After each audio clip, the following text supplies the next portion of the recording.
Imagine running 254 kilometers over the course of almost 40 hours. Well, this is what 3 people did over this past weekend in what is called the Backyard Ultra Marathon. It took place in Johannesburg on Sunday. So Dr. Jacov Lalou, Tembinkosi Sojola, and Wandisile Nongodlwana. Let me try that again. Wandisile Nongodlwana. Yeah, they're joining us this morning. We've got Tembinkosi who's joining us via our Zoom line. Our 2 guests are in studio with us. Good morning. Good morning. It's great to see both of you, and of course it's great to see you, Tembinkosi, via our Zoom line this morning. I want to begin with the winner of the Backyard Ultra. Jacov, what an incredible achievement. I want to just take a moment to explain to our viewers how it works. So you've got a 6.7 kilometer lap, which you have an hour to complete. However long it takes you to complete those 6.7 kilometers, for the rest of the hour you rest, and then you start another 6.7, the same loop, at the top of the next hour. Tell us about your win. We went into this prepared. Yeah. We'd watched YouTube videos. We'd looked. I saw this on YouTube about 2 years ago after watching some Barkley marathons. YouTube recommended me. I watched some of these events, and like, this looks incredible. The mental aspect, the psychological aspect of it, and then getting to run with so many incredible athletes. Just hour after hour meeting these people and testing and challenging the body and having fun while you're doing it. So I want to bring you in, Tembinkosi, because you're in our Zoom line and we are missing you here in studio with us. What Jacov says about it not just being a physical challenge, how much of the mental challenge and the mental toughness required to complete what the 3 of you have done, how much of that plays a role?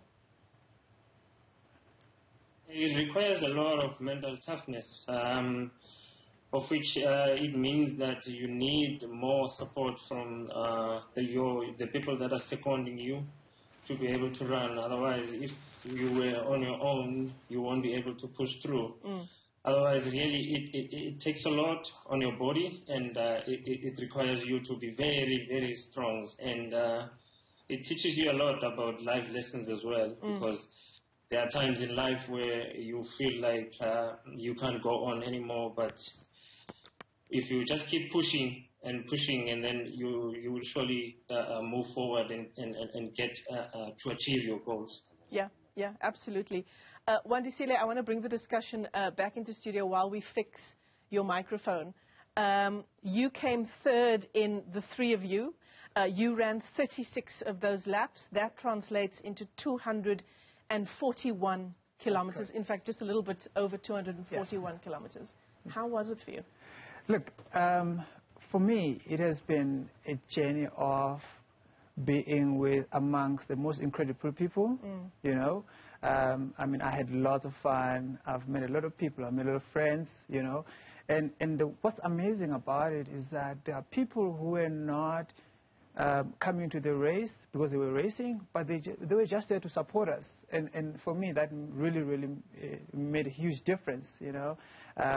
It was about, for me, just running 1 lap at a time and see how the body feels and how the body reacts. But over and above that, it was just about the camaraderie, you know, and the runners, and then from the children, you know, up to, you know, Jacov's mom was there as well, you know. But there was just one family that's got a greenhouse closer to on our route, that was playing music every time we passed there. You know, one of the videos that they played, like when we were finishing, when we were breaking the record, they were just playing music for us. And I promise you, I think it's Dale, if I'm not mistaken, and a huge thanks to that family as well. But not only to them, but everyone that was at the campsite. You know, irrespective of who you were, they will call you by name. So as we're finishing off, it was a slight incline, and as we're approaching, you will hear your name being screamed. And for me, that made a huge, you know, impact in my life. And a big thanks to them, you know.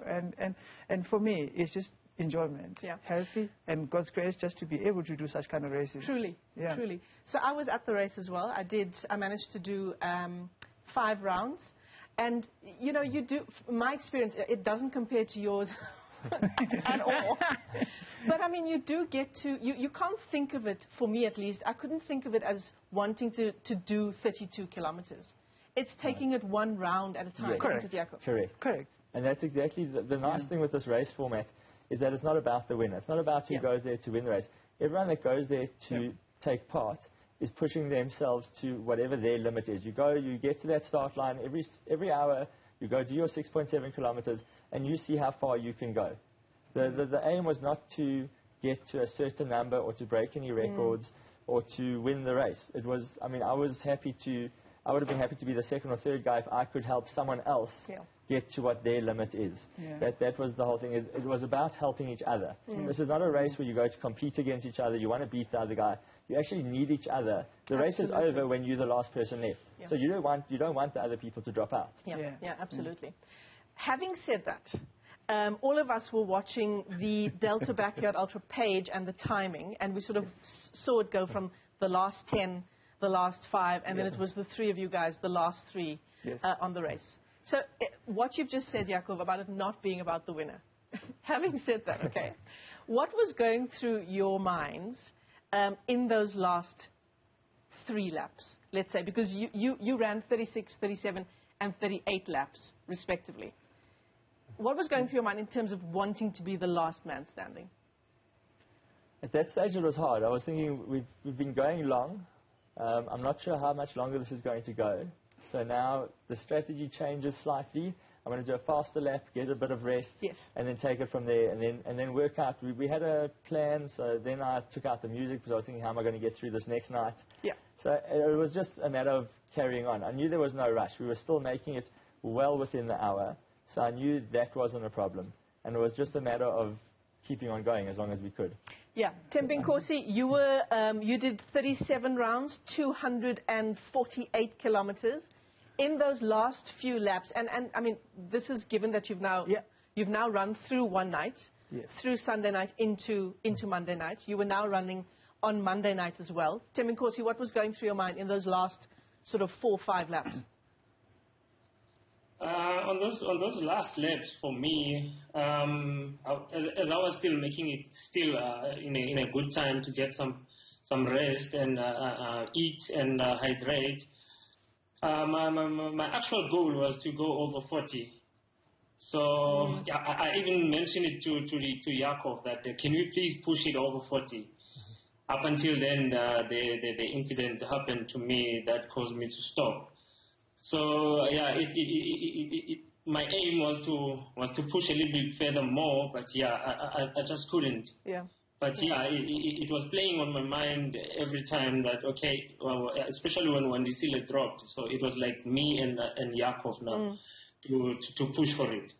So at the end of the day, as Jacov has already said, it's not about competing with each other. You try to stay as long as you can, so that you can be that last man standing at the end, but it's really not about the competition. It's about trying to push your limits. Yeah, absolutely. Wandisile, I want to just talk through the actual running time involved. So you did 36 laps. That would have been over the course of 36 hours, but your total running time was 29 hours. I mean, that was 29 hours of you running through the night on Sunday, into the night on Monday. Like, what does your body feel like going through that?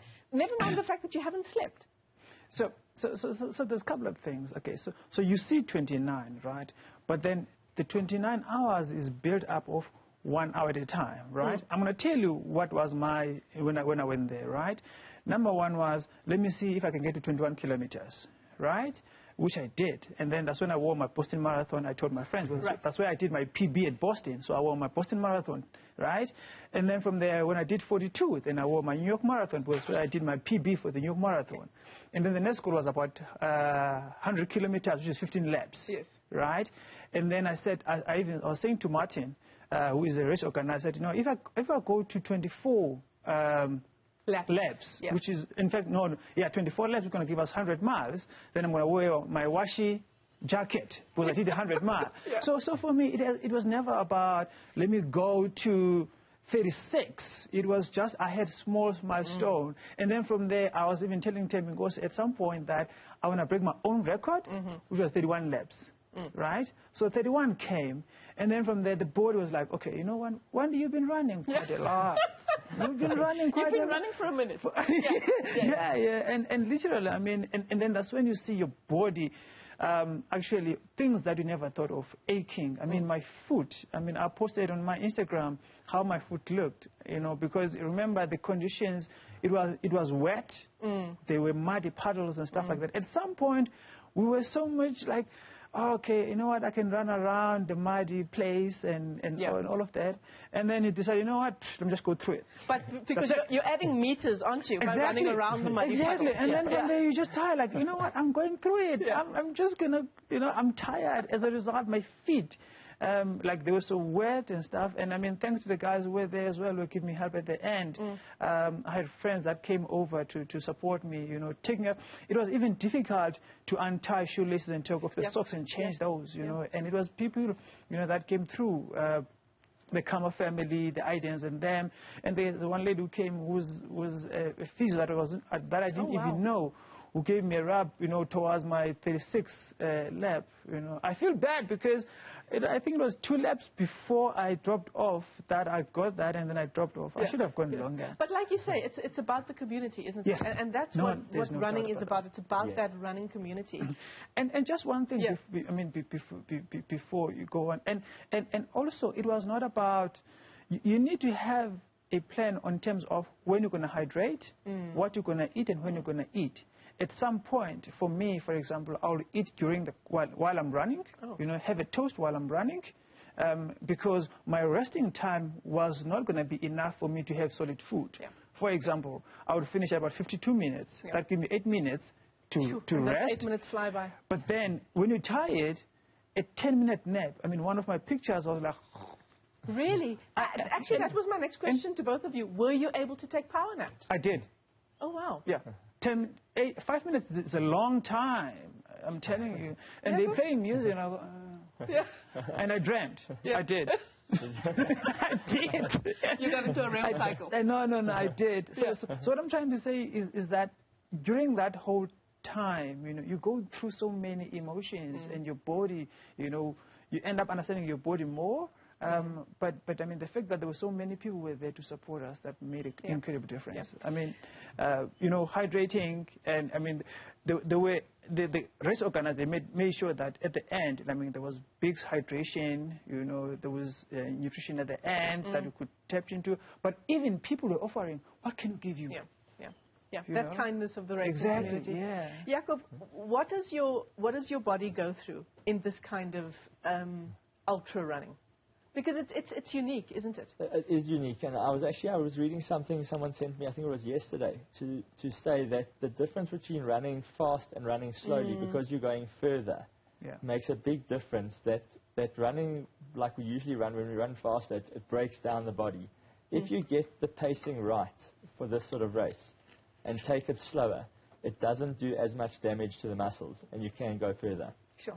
So that was something I had to experience and test out, but it was definitely something I saw that by going, we at one stage we were trying to do 50-minute laps, and we realized that cooling down our muscles were that first night. We actually slowed it down even further to 55-minute laps, so that we weren't getting as much rest, so that our muscles weren't cooling down as much.